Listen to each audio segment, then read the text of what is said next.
Hi everyone, my name is Ibbad. I'm a video editor and animator working for more than 5 to 6 years now in the industry and helping people create value out of content.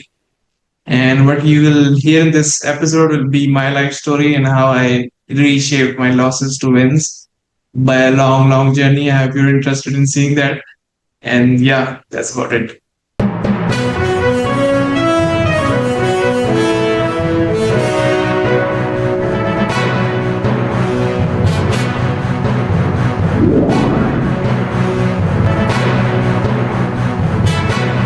Now, you're watching the Online Prosperity Show, the number one place to uncover real stories, methods, and mindset shifts behind today's thriving entrepreneurs and creators. I'm your host, Prosper Taruvinga. And if you've ever felt like maybe your creative career was one step forward, two steps back, and with a whole bunch of things that you don't understand going on there, well, this is the episode for you. Today, we're joined by my good friend, Ibbad. Ibbad, how are you doing today? I'm doing good, man. How are you? I'm fantastic. Now, Ibbad is a video editor, animator, and creative director who literally turned a massive setback into a global post-production agency, which is Synergy Creations. And we're going to hear his story from losing up to $10,000 worth of equipment to now becoming the force that's leading this international creative team. And Ibbad's story is just a masterclass in resilience, vision, and literally building from scratch. So whether you're a business owner, creative, or someone who's trying to rebuild after a storm, I encourage you to stay tuned because what you're going to hear today might actually change the way you see failure forever. And hey, if you haven't already, make sure you subscribe to the Online Prosperity Show, whether on YouTube, Spotify, or wherever you're tuning in from, so that you never miss out on any of these inspiring stories like this. Now, Ibbad, I could go on, and maybe we could start running out of tape, because you're already in the, video industry. Let's just start from the beginning. You were a photo editor before. Do you remember the first photo that you actually edited? Yeah, definitely. I started photo editing basically in 2019, I would say, even before that. I don't exactly know what time it was, but I think it was 2018. So I used to edit for fun. I took a course. It was a government thing in our country. It was 6 months, and just really piqued my interest. And then I was just doing it for fun. Editing my friends' photos and stuff like that. And it really clicked out to me. It really felt like myself. Doing that. And I was like, okay, this is something I really like to do. Apart from going into I would say the direction in which every people go into our countries, like either becoming an engineer or a doctor or stuff like that. You know how it goes with Asian countries. So yeah, it was really nice, and I kept doing it. I think it was in 2019 or late 2018. I don't remember the date exactly, but yeah, I was scrolling through the phone at night, and yeah, I saw a job posting of a photo editor and a album designer. Keep in mind, I have never designed an album before, but yeah, I just applied to it, for the fun of it. I was like, okay, I'll just go into the interview and I'll see where it goes. So I had some job experience previous, summer job and stuff like that, working with my father as well, but not like working alone in a company. So I applied and I got a response from there, within I think a day or two. And they wanted me to edit some photos. They sent me a batch of it was basically a wedding company by the way. So they sent me a batch of photos to edit, and I just opened my phone, edited them. I was using my phone for editing at that time, a new PC, but I was doing it on my phone, and I just sent them back to them. Surprisingly, they liked that. And in some, I would say, far off way, I think they found some potential in that, and I just ended up landing that into. I went there, and it was I still remember it. It was raining like hell, but I was like so pumped to go. I just wore the raincoat and stuff on my clothes and just bashed into the interview. On my bike, by the way. So and it was raining like hell. I would say it was so pouring everywhere, but I just managed to keep my clothes dry for the interview. When I was parking my bike, the guy who was supposed to interview told me months later that I saw you from the window. You were unboxing all of your equipment that you were wearing, raincoats and stuff like that. But yeah, it was pretty crazy. So I went in for the interview and I showed them, I did a few things as well. I YouTube I had a lot of things for that as well. And I managed to close that job. And I still remember my starting salary there was like in USD would be like less than 70 USD a month. But like it was my first job and I was really excited for it. And I started there I from there I started my entry into photo editing and this production career stuff. So yeah. I know a Absolutely. long answer to your small question, but yeah. Oh, no. It really gives us an insight into the kind of person that you are and how it all sort of started. Now, you did mention that obviously, in the culture that you're in, kids or people are expected to have some sort of a profession, like you said, engineer and things of that nature. Did you have any aspirations that you maybe wanted to be as a kid? Yeah, being a teenager in this country as a kid as well, we had that same, thing encoded into our DNA, I think, to become a doctor, to go into the armed forces, and just white collar stuff, banking, teaching, stuff like that. But yeah, I was into that till my college life. I wanted to go into the forces as well.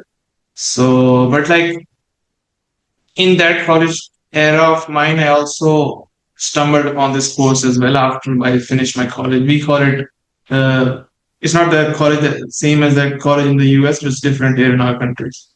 So, and it just, I would say, changed my direction. And I was like, I was not in a lot into studies as well. Yeah. I was an average, above average student, but I didn't like to study. That was it basically. So, but this thing, piqued my interest as well. So yeah, I kind of changed my path. Faced a lot of repercussion because of that as well. My family and all of the people around me were like of the same mindset. I would say, not understand. It's all about they were supportive, but they couldn't understand what this career meant. So yeah, it was my journey had seen some rough roads. Oh, absolutely. No, and you also did mention that part of your job experience was working with your father, and some of the things. What did he do? Oh, so a little backstory on that. We were born and raised in like Saudi Arabia, So we shifted from there into Pakistan, I would think in 2015, 14. Don't remember the exact time. So I think it was 13. So when he came here, he opened a bunch of businesses, it was everything from A to Z. So yeah, I used a lot of time to like help him in a lot of things, work on summers with him in his business stuff as well. It was mostly retail stuff. So yeah. Could you have gotten a bit of inspiration for entrepreneurship through, all of those endeavors?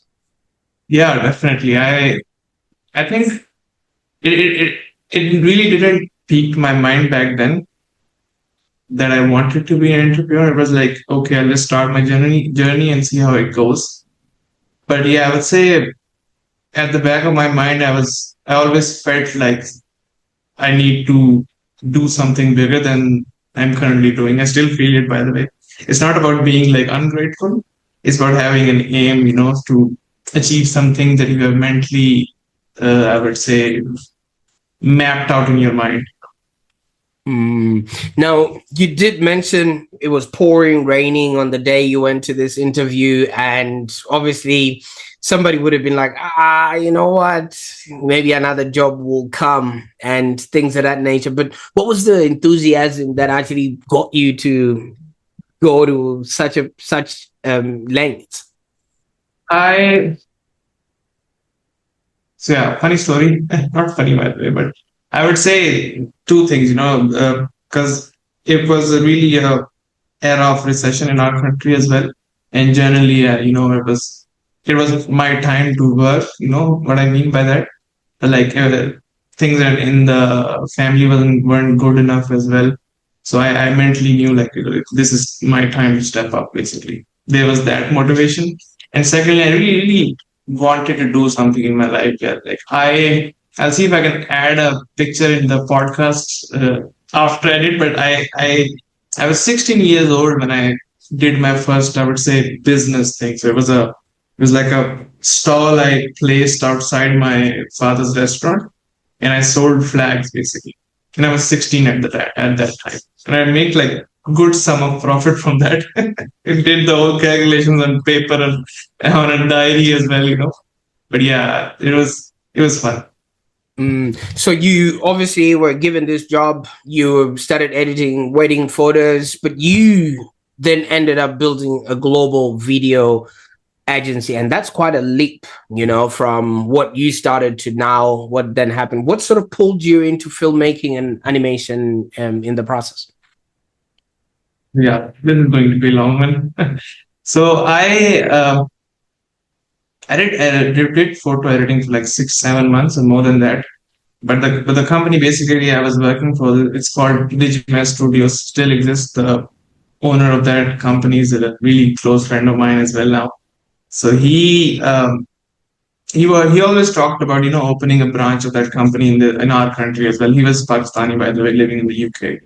So and the seniors that was in there, who later became my friends as well, they also knew how to shoot as well, filmmaking and stuff like that. So it really piqued my interest, seeing, okay, and now I've figured out the editing part. So now I should move on to the shooting part. And I still remember the first day I went on a shoot was like, I, the guy who taught me like everything, he's a really close friend of mine, by the way, now, because it has been a long journey with him as well. So he was going on an event. I was like, take me with you, I want to see how it goes. So I just shadowed everyone, I was seeing what they were doing in their camera, how they were posing, what light setup they were using, everything. And I just carried the light around people all day. It was in COVID, I think. Yep, it was in COVID. So I really watched them what they did basically. And it was kind of my training. Like I overshadowed them, asked a lot of questions, bothered them a lot as well. There was a guy. He also taught me stuff in my career as well, and I asked a lot of questions, and later went home and opened a lot of YouTube tutorials on how to manually operate a camera. And I had experience running operating cameras in my life because I used to do fun shoots, but not on the professional level. I would always use auto settings on that. Fast forward 2 weeks, I played with the equipment in the office as well, a few times, catching photos, capturing stuff as well. And the guy who trained me basically just gave me a camera one day and just said, there's a wedding at this place happening, go and shoot it. And he didn't tell me anything else. He was like, I know you can do it, but you need to figure stuff out. I spent all night, Googling tutorials on how to use that specific camera, and ended up going on the event. And it was my first ever like wedding coverage event. And it was like, I would say I was scared the hell out of everything, but I took a lot of pictures manually, and then I decided, I can just figure out stuff. And I just so in a normal camera there are two aspects. You're taking photos, you just attach a flash on, and I just set them both on auto, and I just took pictures out of them, and they turned out pretty good because I was good at editing as well. So I kept the photos on raw, so I can tweak them later as well. But like everything went good, and where I felt like I had the time to do manual, I did manual, and that was the first wedding that I did. And after that, like it was piece of cake from there. I learned lighting, I learned poses, I learned how to operate different cameras and stuff. And once you have basic understanding of how shutter speed, ISO, and aperture works, and how lenses work, you just get an idea of everything. And from that point onwards to like I would say 2 years, I just did a lot of filmmaking. learned video as well, how to operate a gimbal, etc. as well. And I shot a lot of corporate stuff, ads, short films, weddings, you name it. I was basically locally in my twin cities where I live. I just worked on everything that I could get my hand on, and it was really good for me. There was a lot of learning, and I'm seeing that you were learning from proximity. You were in and amongst when it was where all the action was happening, and that's how you were learning and also, putting in the work there. But isn't equipment expensive there in Pakistan for you to be, trying and moving around with and things like that? Yeah, that is a great question. So I'll divide this into two parts so I can answer a future question as well. So my my mom bought me a car at that time. It was like, I think it was 2021, or I'm not good with dates, by the way. So I think it was 2020 or 2021. So I practically convinced my mom for a week or so, like, to sell that car and buy me a camera. So it took a lot of convincing. She bought it for me, and I was like, I love the car, but I need to do something practical out of this. And it was a Suzuki Cultus 2006 model. I think I still remember that color. It's black. It was a really nice car for me at that time. It was really something that I loved. I used to clean it every day as well. So yeah, I ended up convincing my mother and my family to sell that car and buy me a camera, and keep the rest of the money. So I can just go and at that particular time I had learned everything regarding to photo and video. The camera was the Sony A7 III. It was really in market at that time. There was the era of people transitioning from DSLRs to mirrorless cameras in our country. So it was globally as well. It was at that time.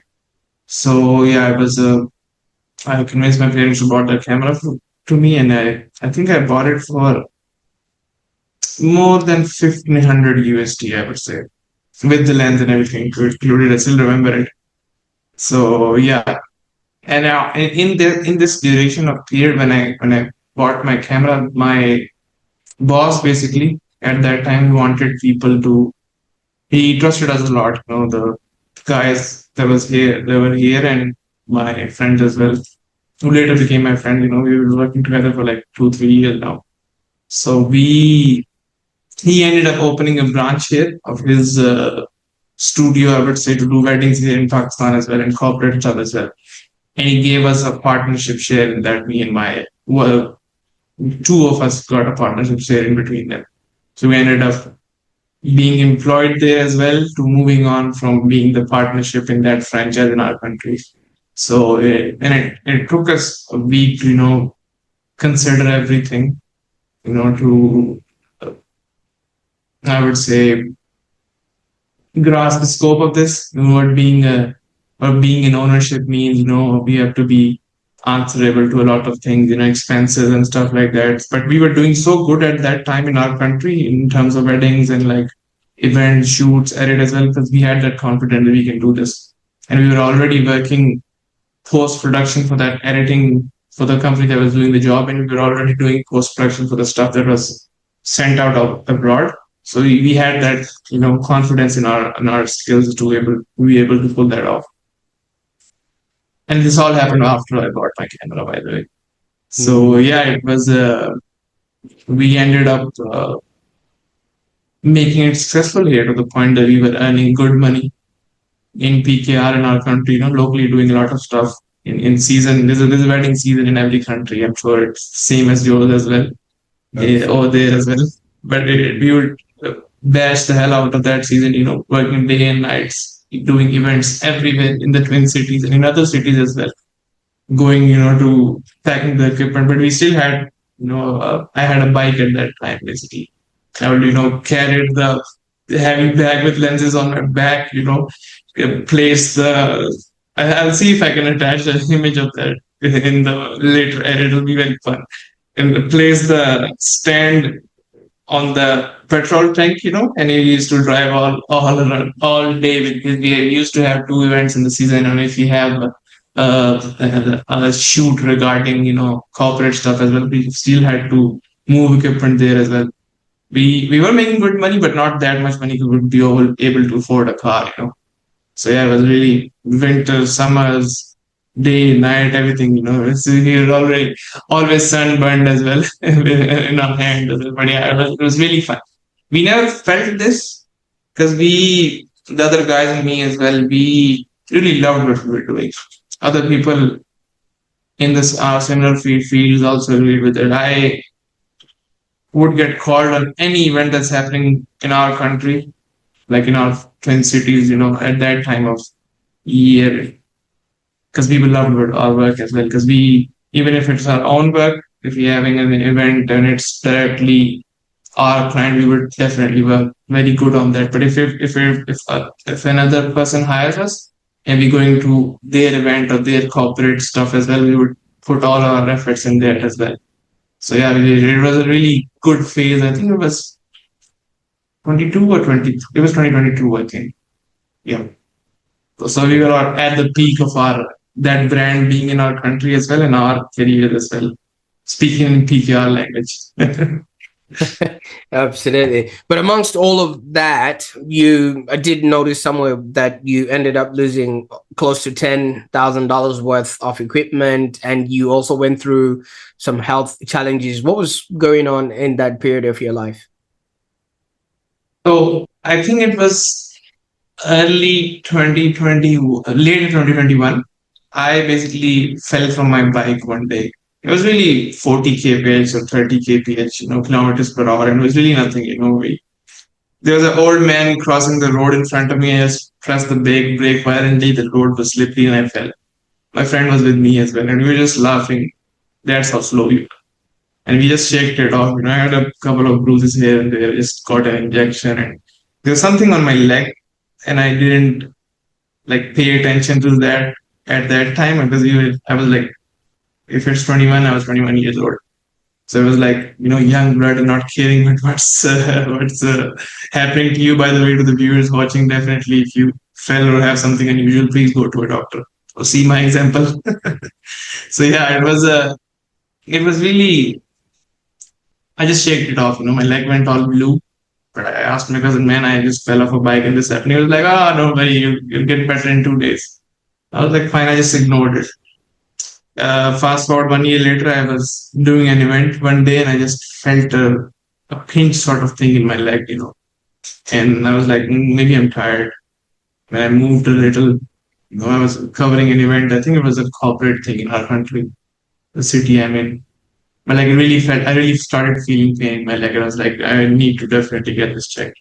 When I got that checked, I had basically a cyst in my leg developed because I didn't, at that time when I fell from a bike, I didn't get it checked. So the blood in there got clotted over my, I would say, left leg. And it was sitting on top of how the left part of your body has your artery vein in it.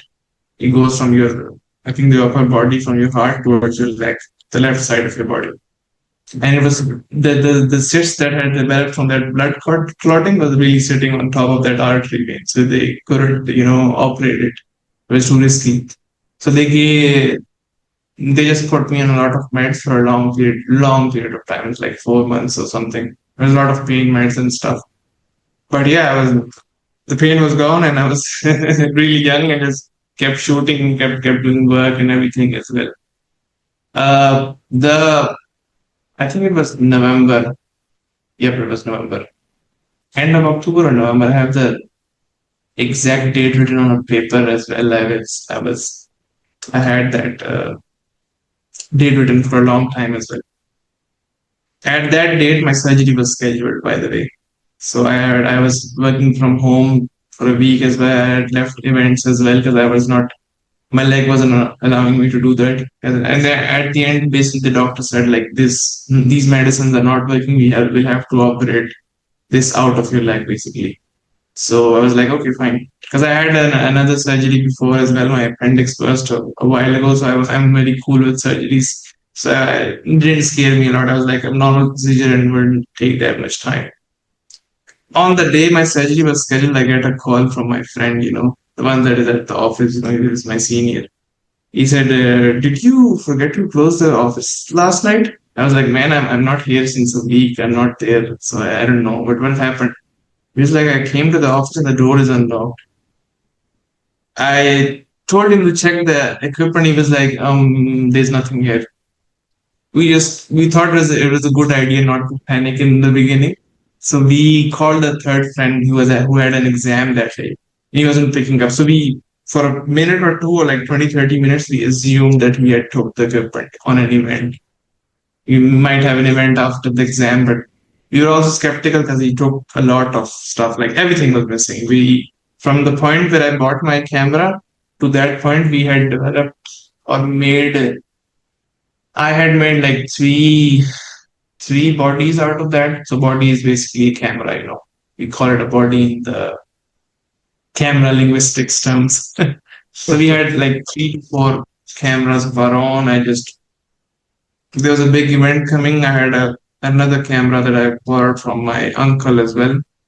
His was in the office as well as there was another camera of our boss as well that was in office as well.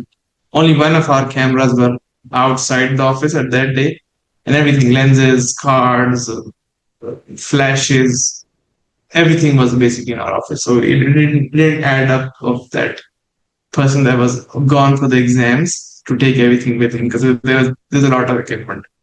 And when he saw the door was pried open, and I was like, I think we have been robbed.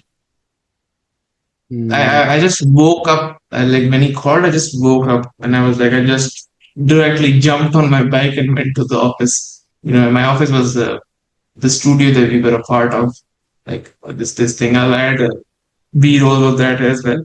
It was 45 minutes away from where I lived. 45 minutes, in traffic, 30 minutes if the roads are clear. It was very far. I was 18 kilometers away or something. I just rushed there, praying that they were pranking me, that they really want me here for something else, and they were just messing with me.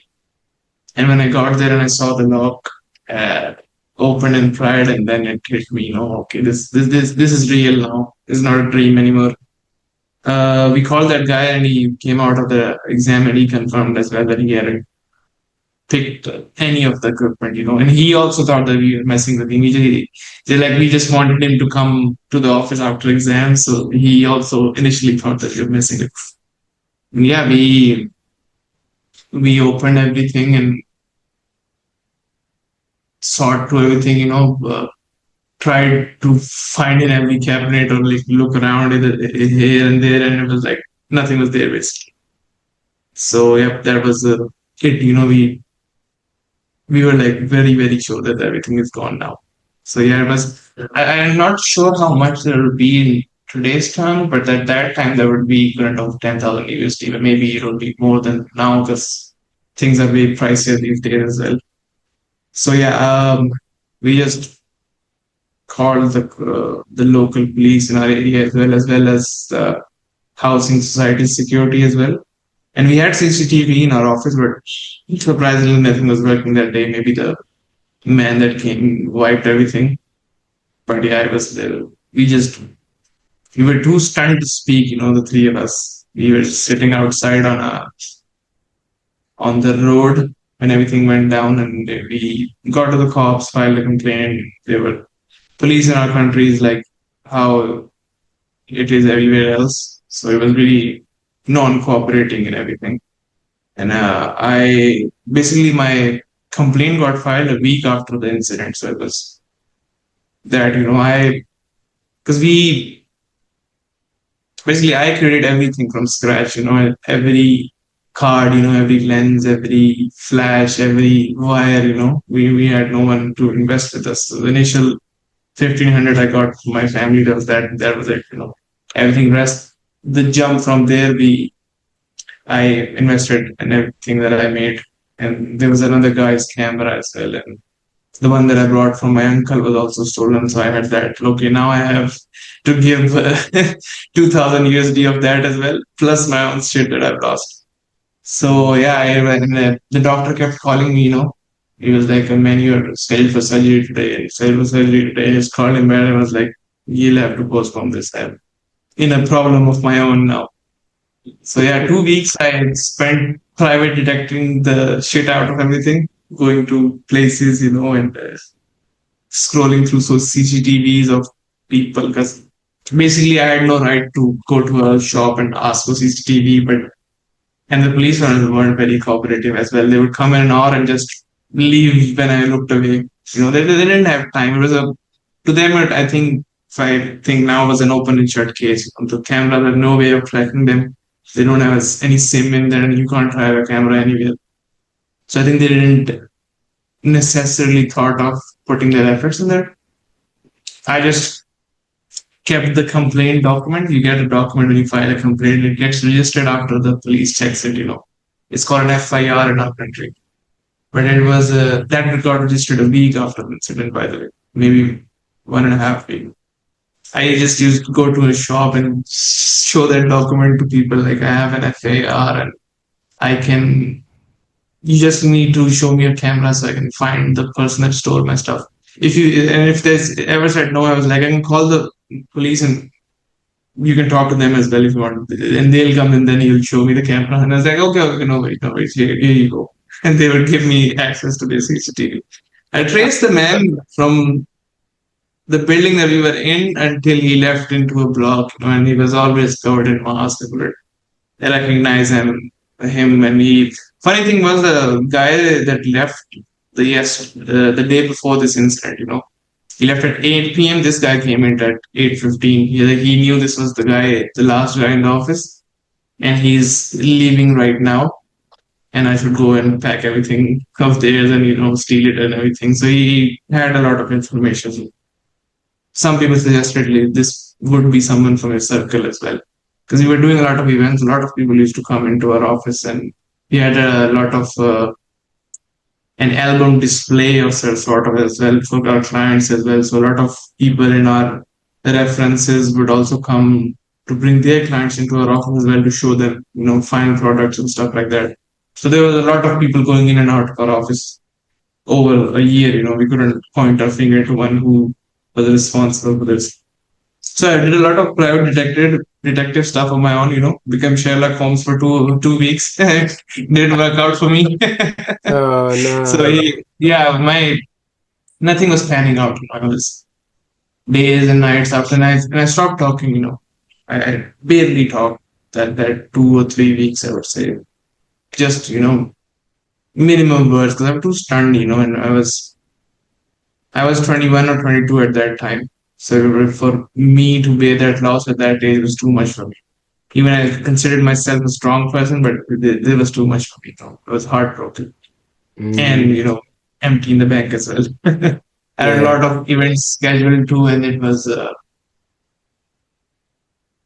and nothing mattered basically at that point of time, because I had made everything with so much passion, so much energy, and getting that all taken away in a matter of 15 or 10 minutes is like it shatters your soul. Yeah. And on top of that, yeah, sure. Yeah, a lot of people would maybe crumble after a setback like that, but what made you rebuild? I mean, was there an inner dialogue that was maybe driving you to just get back up and keep doing it? Yeah, it was a 2 weeks path basically. After this incident happened, I was daily going into that place. My leg was killing me. I was taking painkillers every day, trying to find this man. I was like, there is no other way I can make this money back. And on top of that, giving 2,000 or plus USD to my uncle, that is not going to be possible without my equipment. If I have my equipment in hand, I can make that sort of money. But without that, no way. It will take me a lot of time. So I kept going every day, going to the police station, going to the area, searching everything. A lot of plazas in our area that we were in didn't have any lifts as well, so I had to climb like 10 floors, 5 floors with the leg that was killing me. So it was really, really hard. But I was like, my mind was so numb at that time that I didn't pay attention to anything. I would just wake up, take the painkiller of the day, take one at at the mid of the day and just try to find this man that I'm supposed to find. But yeah, 2 weeks passed, and I was like, if I keep down going down this hole, I don't think I would get anything, because the police Mm. were cooperative. I couldn't find the man's face, and even if I did find him, who the hell is going to find that man for me as well? So I came from the police station one day, and I was really angry at their behavior as well. Like there was zero cooperation from them, and I just sat, at besides my bike and outside of that police station, and I thought, like, if I keep going at this rate, even if a month passed as well, I'm not able to find that equipment anyway. I just called my doctor, and he was 40, 50 minutes away from that location at that time. And called him, and I said, I'm coming in for the surgery, be ready. In private hospitals in the country are really, really good, they just take money and just cut you open. And my doctor was really good, by the way, but just joking. But yeah, I just came on my bike at that hospital, and like the doctor said, okay, like we'll give you a full anesthesia of this surgery. And I was like, no man, I don't have any time for that. Just give me a local anesthesia, and I'll let him sit during the surgery. It's okay. He was like, you sure? I was like, yeah, I'm sure. He gave me local anesthesia and just cut open my leg in front of me, and it was in a really disgruntled or a bad way. I think I needed that sort of stuff, to. I don't know why I needed it, but I needed it. I didn't want it to sleep 16 hours after the surgery and wake up then and start, because I was done with everything. Mm. I sat through the surgery as well, and was like, they stapled it in front of me and everything was fine. I was like, called my cousin from home, and he came in and he was like, man, take me home and take my bike as well. But yeah, I was like, it's really not a good thing to do, by the way. Getting a surgery, and the local anesthesia where you can see and feel people cutting you. But like, at that time, nothing really mattered to me. It was like, I need to get back on track. I just went home, slept the day, take a few medicines that they gave me for a day or two, and I just started getting back to work. Faced Mm. a decent amount of pressure from my family at that time, because they always told me to keep the equipment at my house. And I also always used to keep it at my office, because it was really in the middle of the Twin Cities. So it was easily accessible, to getting to the office, copying data and everything as well. And we had to do post production as well for the company that we were working for. So it was a really good idea to go back there. So yeah, I didn't listen to my parents as well after this incident as well.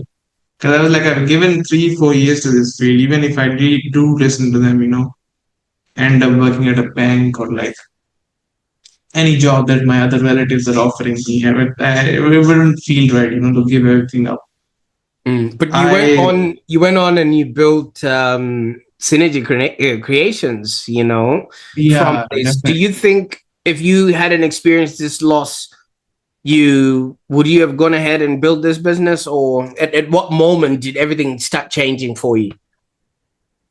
Yeah, definitely. You are right on that. I need sometimes because in the peak of my, I would say, Pakistani ventures, I did felt like I'm missing something. Even we were quite good here as well. But I also always used to talk to my friends as well in the office and normally as well. I was like, I can't do this my whole life, keep doing events, keep doing this sort of stuff, keep doing seasonal work. You're missing something here. And we also always used to learn a lot, at that time. There was no AI and stuff at that time. So we used to do a lot of learning from YouTube. We were very passionate about what we used to do. After, I would say, this little incident of mine, my brother used to tell me a lot, get working internationally. He started working 4 or 5 months ago with an international client. And he always used to tell me, go work internationally. This local field is good.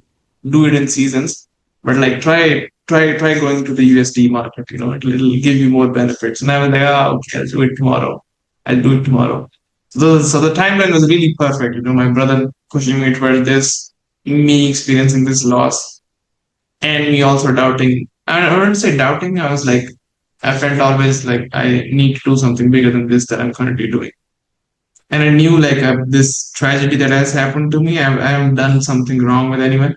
I'm a religious person as well. So in my bottom of my heart, like 5-10% place, I knew like this, all of this was meant for something greater. And I kept at it, started give. I landed my first international client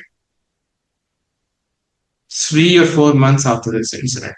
So I wasn't very good at sales or everything. I had to figure everything out whilst all that pressure mounting on my head. So it was like not 3 or 2 months, maybe more than that. I did spend a lot of time, to create samples, to understand how the international market works, and I was still a photo editor. I did new filmmaking, but I was a photo editor and graphic designing at that point of life. So I did a lot of learning, a lot of sales stuff as well, keeping both in mind. And I landed a client in 2 months, I would say, or 3 months. Don't know the exact timeline, but I do remember his name. It was Radu Garabi. He was my first client. Gave me some sort of international Amazon work to do, and it was like pretty good.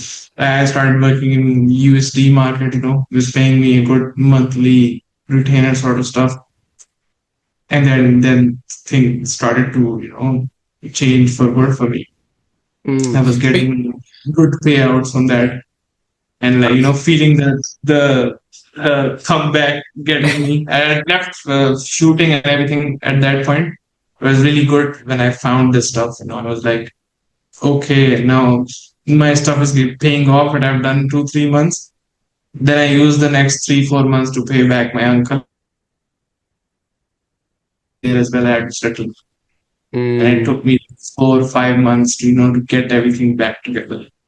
Absolutely. And congratulations. Now, obviously, when you started working internationally, there would have been a bit of a culture shock. You know what I mean? Like you seeing people doing things differently, maybe the time difference or just about everything else. What was there any learning curve that you encountered that has now shaped the way you do business now? I would definitely say professionalism. Every client that I worked with, they were really, sorted out with their stuff. And even apart from the cultural thing as well, culture, that isn't, you can't figure any culture remotely 100%, but a lot of stuff you can, figure out from Netflix. So it was really, really a good transition into that culture. Basically, there was a lot of learning, still is, but it was rather the professionalism and the being I would say a good resource for people. And while understanding their culture and the things that they found, the deliverable difference between the local market and then the people that are working international. So yeah, there was a decent amount of learning required for that, but I kept at it, saw a lot of stuff here and there, and kept learning until I figured it out. One theme that I'm seeing in your journey, I mean, we started off with you going during the rain and it was pouring, and you went to that interview, and then after the theft happened, you were relentless. You didn't just give up. There's no give up in the thing that you are doing. So you've actually turned setbacks into systems and chaos into creativity now, which is something that is quite remarkable. But what sort of lessons would you want to give to anyone who's going through stuff in life, based on the person you've become today? Definitely, it's my straightforward advice would be to not give up. Keep learning as well, because right now we are in the booming era of AI. Back then when I started thinking, it was if I compare it to now, it was a bit easier. But like these days, you have to be very up to the market in AI and all of the other learnings respective to your fields, and just be consistent and be resilient. Keep doing it until it works. Absolutely. So you've actually built a talented team. You've worked with some big international names, and now you're on the Online Prosperity Show. What's your secret to keeping maybe creative, and also the people that you have motivated, around the vision that you have? Yeah, so we transitioning a little bit of backstory in this as well. After like I got that initial contract, like I worked a few, and then I got into international wedding basically because I was a part of it anyway in our country as well. So and at that time I felt like I would be more good in sales rather than in the actual operations and the outer product of what we are producing. Because me and the friends that I had were already working on some clients. Because I was getting good at sales, getting good at talking to people, understanding what they want. Because at that time there was no GPT, so there was a big language barrier problem between the international market and our countries in Asia or everywhere else. So I was good at understanding what they wanted, and delivering what they needed, basically, and producing results out of that as well. So it really hit me to, step back from, and I learned video editing after this phase as well. Like when I started, it was all about design, photo editing, and in between that, hitting up clients, talking to them, seeing their video needs as well. Because I didn't have a lot of capital at that time, so I decided to learn video editing myself. Took me a few months, and I mastered it into the level that was needed for me. It was UGC and e-commerce ads at that time. So I did figured it out and started doing it. And that, like, from that point of view, and after that contract, I started this agency 8 months after that. I've opened a small little office in our area. I will show you that as well. And started from there. We were like, there was later on a close friend of mine joined me as well. He's still here, by the way. I used to do the editing myself in the beginning, and I would let him handle all of the basic communication with people that I wanted him to, with my clients, and just do sales in my free time. And I just kept learning, and I made a shit tons of mistakes from that point till 2024 as well. And at the end of the time, I still make mistakes. It's fine because people see all of the business owners and how they perceive on social media of them being errorless. We still make shit tons of mistakes, but the important factor to it is to learn from them basically. And yeah, we just trial and error, kept testing, and ended up hiring 5 to 7 people at that time. In 2023, I think we switched to a bigger office, and then I expanded my team twice that size, and to a point where we are now at a good pace. We had like 26 people full time on my payroll, basically. So yeah, it was a really really fun journey from that. Trying, testing, and error. Learning content every day. Basically, when AI hit in 2022, we were doing basic subtitling work at that time. It was a really change of phase for us. The AI came, boom, all of that work gone. I had 6 people just doing subtitling at that time. Man Ghazi, Alex Mozi, they all started their fame train basically just adding captions to videos. We were doing that for a lot of people at that time. I would say the 6, 7 people that I had for basically subtitling were doing the work of like 20 clients, I would say, or 50, because there was like basic work at that time. AI came, the work just completely vanished, and we had to learn again. AI developed more, we had to learn again. It's all trial and error. Absolutely, and congratulations. But what is it that you help clients with now? If somebody comes to Synergy Creations, what would you help them with? So it's like basically what we offer is content. We would give, so a client comes on board, with us. I would first have a list of questions for them if they're a new business, or if they are running a business right now as well. And it would involve a lot of like processes of what they're currently doing, what they want done, and what they want to achieve with content, basically. And after that, I'll get on a call with them, see if they have a creative strategy, see if they have a production team, for them to give us content, have a call with them as well to align on everything, that what type of content they are producing, and just making content out of that, and the editing side, we handle animations, post production in terms of highlights, ads and stuff. I handle all the creative strategy that is ad related these days. I do handle others as well, but I like to see performance via content. So yeah. And if somebody is keen on maybe working with you or discovering some of the work that you're doing, what's the best way that they can get in touch with you there, Ibbad? Yeah, I would say definitely LinkedIn and also on our website as well. We have a number attached there as well, our email there as well. But yeah, LinkedIn is the quickest way to reach me. Absolutely. I will make sure that all that information is in the show notes there so that you can get in touch. And finally, I mean, you've been talking about AI, and obviously we've gotten a gist of who you are and where you've been. But now that you've brought us into your world, what's next? What kind of stories are you going to be telling later? And what can we rally around you and incorporate? So we, as an agency, and personally me as well, are on the road to providing people value through content. Either you're doing a service business or you're an influencer, or you just wanted to show your face on camera. We'll just first familiarize you with the content game basically. And it doesn't matter if you have like good equipment or anything. You just need a camera, your face, and something to speak about. And then you just go on and on about this, and we'll help you with that direction. And I want people to create content that converts basically, whether it's views, whether it's paid ads.